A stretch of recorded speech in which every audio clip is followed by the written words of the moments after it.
Hi everybody, it's Franny, and today we're going to be comparing mid-80s Ferrari with mid-80s Porsche.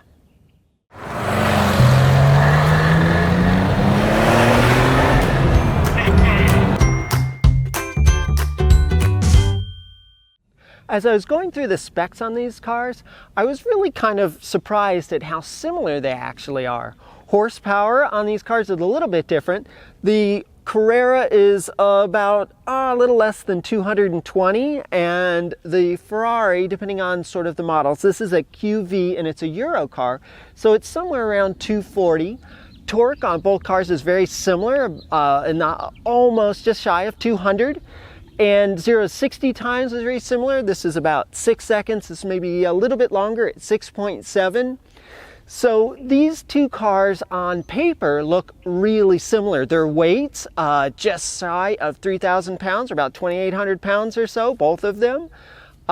Their gas mileage and everything about them on, if you look at the specs, is very similar. But really the cars are very different, and they were built for different things. And the funny thing is, you might be a little bit surprised to find out what they're actually really good at. We'll start our compare here in the engine bay on the Ferrari. The Ferrari has a V8. It's a 3-liter V8, 90 degree with a flat plane crank. It's kind of an interesting engine. If you look, there's actually two distributors, one at the end of each of the camshafts here. This engine has completely independent ignition systems, two of them. So it's kind of like two 4-cylinder engines hooked together. The fuel injection on the car is Bosch K Jetronic and is a hydraulic system. It's a very reliable unit. Now, these engines, once they're sorted, are just bulletproof. They're great engines. Now, the only caveat on that is that about every 5 years or so, you're into a belt service. So the belts are here at the top of the camshafts, and they need to be serviced every 5 years or so, and you're looking at probably about $3,000 in order to get that done at a shop, something like that, maybe a little more. You can do it yourself. The engine can remain in the car. It's one of the nicest things about this generation of Ferrari, but that has to be done. It's a critical bit that must get done on this engine. Here in the Porsche engine bay, it's a very different story. We have a 3.2-liter flat 6 boxer engine that's air-cooled. This thing couldn't be any more different than the Ferrari engine. The fuel injection on this car is a Motronic fuel injection. There's a few bits back here, but the neat thing about the Motronic is that it's an electronic fuel injection and also handles the ignition for the car as well. So that reduces the amount of maintenance and things you have to do on the car as well. This engine is very strong. This particular one has over 100,000 miles, ticking away just fine. Maintenance on it is quite easy. Just oil changes and air cleaners and such. We do have to set the valves manually on this car now and then, but it's a pretty easy process. So this is a beautiful power plant, and really makes this car very reliable. The interiors of the two cars are also pretty different. So because this car is mid-engined, we don't have a lot of space at all behind the seats, and when you've got the top off, that's where it sits, so it takes up all that space. We don't have a glove box in the car. We have a little like a parcel pamphlet thing in the back of this seat, but there's very little storage inside the car. There are these little cubbies here that you can put things in.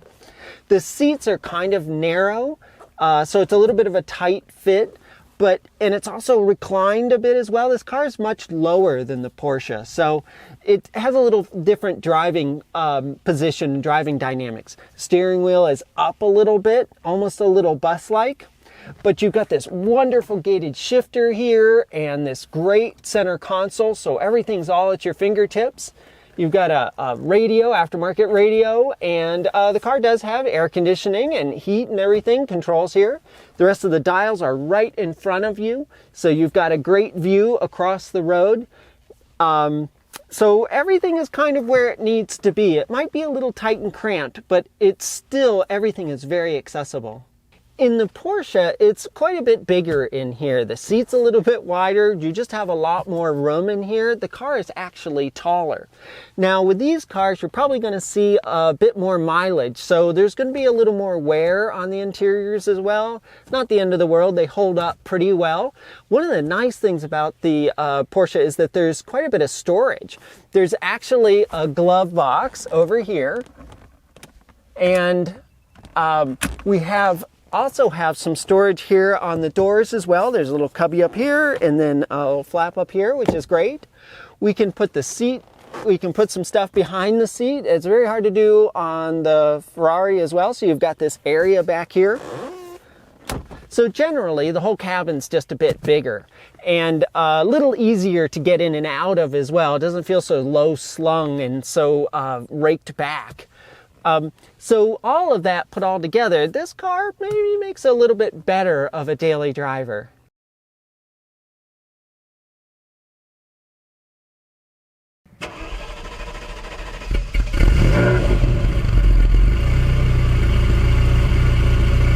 So what does the Ferrari really like to drive? Well, it's slow speeds actually, so I'm just going through the neighborhood here. It's a little heavy. The steering is a little stiff, the clutch is a little difficult to work with. The suspension feels fine, but you can just tell you kind of have to put a little more effort into driving. The visual position is great, all that's fine. But you can just feel that this isn't really where it wants to be. When the engine is cold in this car, it's a little hard for it to get second gear. So that's another thing that's kind of common on the 308s. Not all of them have them, but this one does. It's a little bit difficult. So I'm actually in third gear because I couldn't get second. So we're going to continue to warm up the car a bit and then it'll shift just perfectly.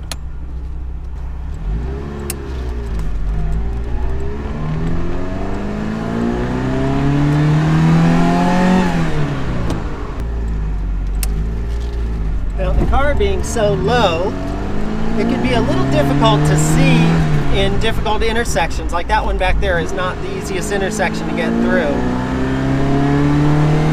Something else to think about because this car is so low. So these are the slow speeds and these sort of tight turns as you're kind of working out of neighborhoods and things that the car is just a little difficult to drive. It soaks up the bumps just fine. It actually feels pretty good. But it's here on the open road that the car really opens up. So if we're going, say, over 45 or so, about 45 miles an hour, all of a sudden the steering gets very light. It's really interesting. And it just is a wonderful drive. It's very responsive, very quick, but also light as well.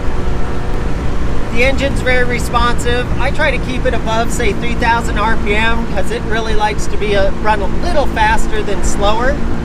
And you want to be careful of your warm-up procedure in this car as well. So the oil temperatures are still cold and the water temperature is starting to come up, but we'll keep it below 4,000 RPM. So that's a thing with this car is you kind of have to baby it a little bit right out of the gate.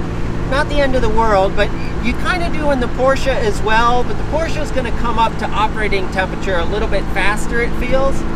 And this one feels a little more sensitive to being cold. You get used to the driving position pretty quickly. I know people fuss about the pedals and things. It doesn't really bother me at all. I like that the gas pedal, like on the Porsche, is hinged at the bottom. I think that's a great way to do the gas pedal. I don't like the swingy gas pedals. You've got pretty good view of your gauges here.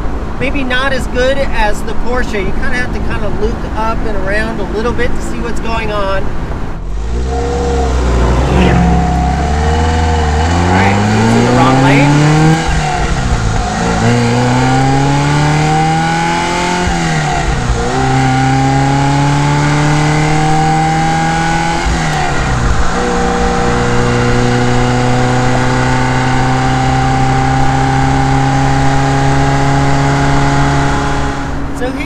Close to 60 miles per hour in fourth gear, and you can get an idea idea of how loud it is, I of course have the top off and the windows down, so it's as loud as it's ever going to be. It's not too awfully bad actually. So how does it corner? It corners great. Nice and flat. This is very bumpy.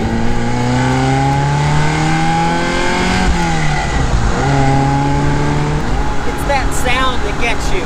It's just a wonderful sound. It just it's so eager and it just eggs you on. It's wonderful. It feels like you have a companion in this car. Like it really wants to drive. It's very excited about driving. There is a bit of wind noise. Here I can roll the windows up. They're very slow to come up. Get an idea of what the sound's like with the window up. The other one as well. All right. So not bad at all. This is 60 miles an hour, a little faster actually, and nice and quiet in the cabin. It's not very windy either. You can tell my hair's not going all over the place. It's just you could be in here for hours and be totally comfortable. This is where this car, so this car is a highway cruiser and it just loves getting out at speed on the highway. This is kind of what it does. It just loves this sort of driving. I could do this all day long. It's a great view over the bonnet there. You got those two big wings sticking up. It's really kind of neat. You've got great visibility in the car as well. It seems like it'd be a little limited out the back, but it's not too bad. The rear view mirror seems to catch everything you need to see back there. And then out the front, this is a very big windshield up front, so it's pretty easy to see out of. You've got a nice view of everything. And you know, this car is really solid. Do you hear a lot of bumps and creaks at all? No, you don't. It's just wonderful that way.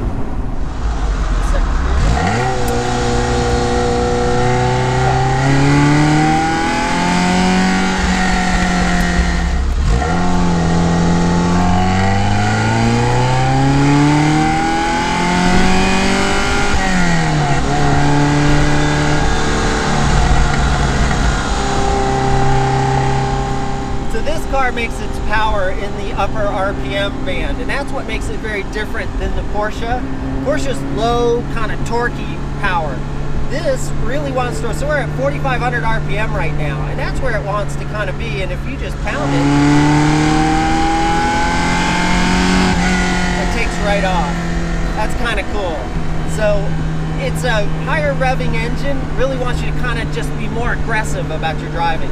So the driving in this car, that's probably a good way to describe it. It is a bit more aggressive. Because of its looks and because of its feel and its beautiful Italian styling, I think you kind of want to treat this thing more like a teacup. It can actually take quite a bit more. You can thrash this car pretty hard and it will take it just fine, and it'll just give you a beautiful, fun ride. In fact, the car is going to last longer and it'll run better if you drive it with a certain amount of authority.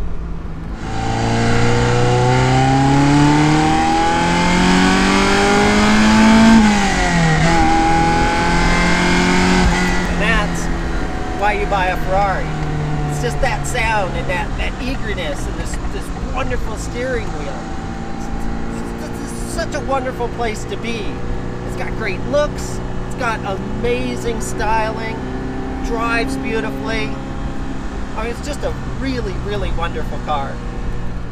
All right, so let's go get the Porsche and see how it stacks up.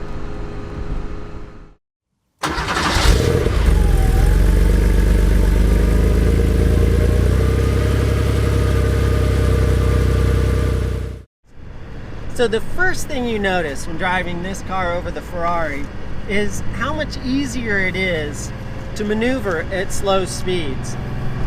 So the steering's just a lot lighter. The other thing is that the clutch is a lot lighter as well.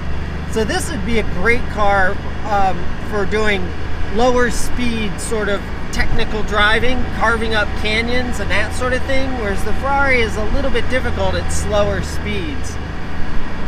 Also, you notice that I'm in second gear now, and when I was driving through here before in the Ferrari, I was in third gear. And that's just because the Ferrari gears are so close together, And you're just banging through them. Ring, ring, ring. It's really kind of fun. Almost motorcycle-like. This is just kind of torquey and just pulls hard through these taller gears. So second gear is just fine. And we're turning 3,000 RPM, which sounds about right. Now, both cars have stock suspension on them and stock exhaust. They're very stock from stem to stern. And the ride on this car is a little more compliant.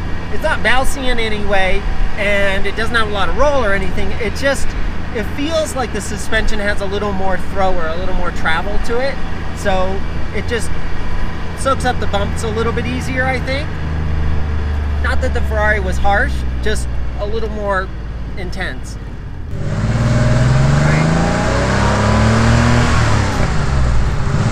Second gear in this car on this 915 transmission, it can be a little dicey. You want to be careful with your shifts on these older transmissions in the Porsches. You want to make sure that you pause in neutral. Don't just ram it from one gear to the next. If you do, you're going to break something.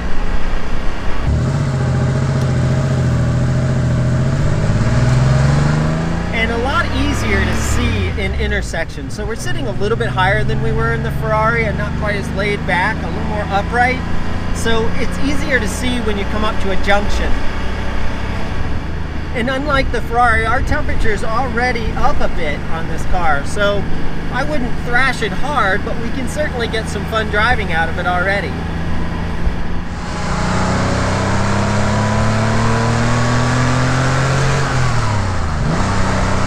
So how is this car at a little bit higher speed? Well, the steering doesn't really change much. It's very commutative.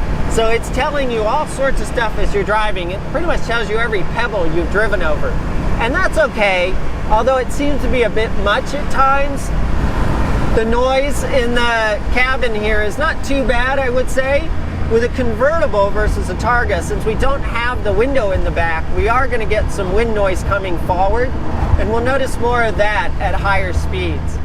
It's just a much easier car to drive. You already feel at ease in it. Here we go.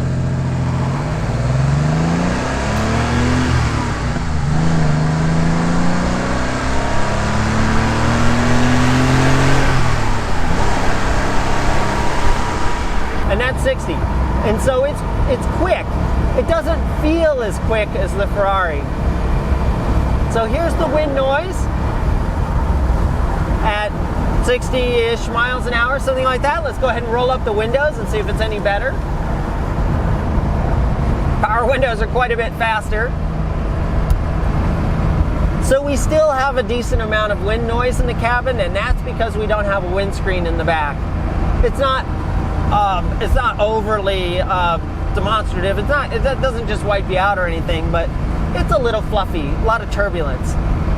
Just like the Ferrari, no bumps, rattles, bangs in this car at all. These two cars were just beautifully made. And I know there's some question, people think about the Ferrari as possibly not being the highest quality back in the 80s, but they're actually really, really well made. And so is this car. A good portion of the cars were actually handmade. There we go. Yep, very uneven.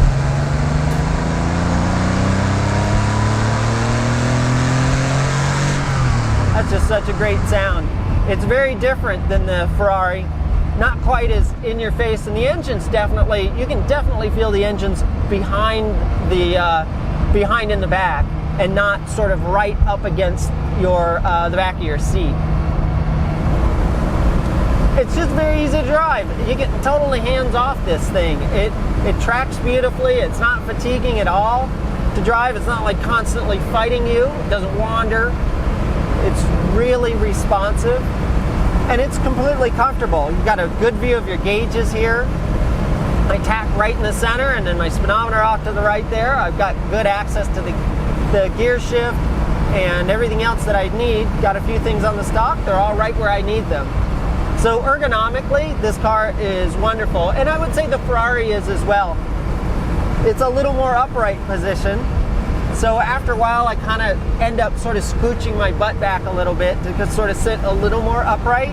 But you've got electric adjustable seats on this car, which is kind of a neat feature. The engine spools up so quickly, it makes downshifting great. When you'd have to do rev matching, it's totally right there with you. No hesitation. And as long as you're past about 4,000 RPM, that's where this car starts to make its power as well. It gets really torquey right about then.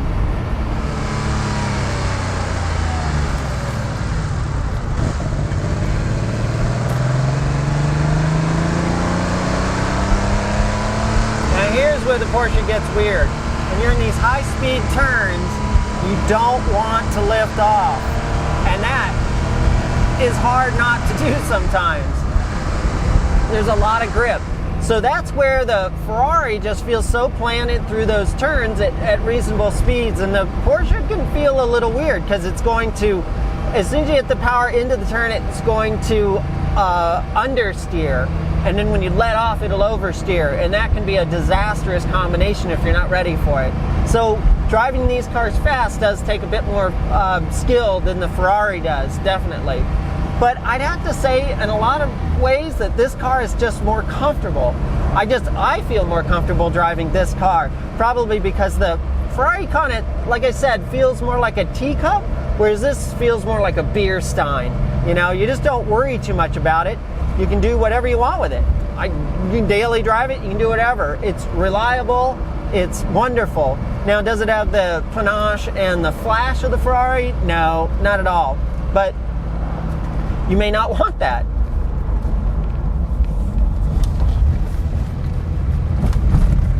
But the Ferrari is also a very precision machine as well.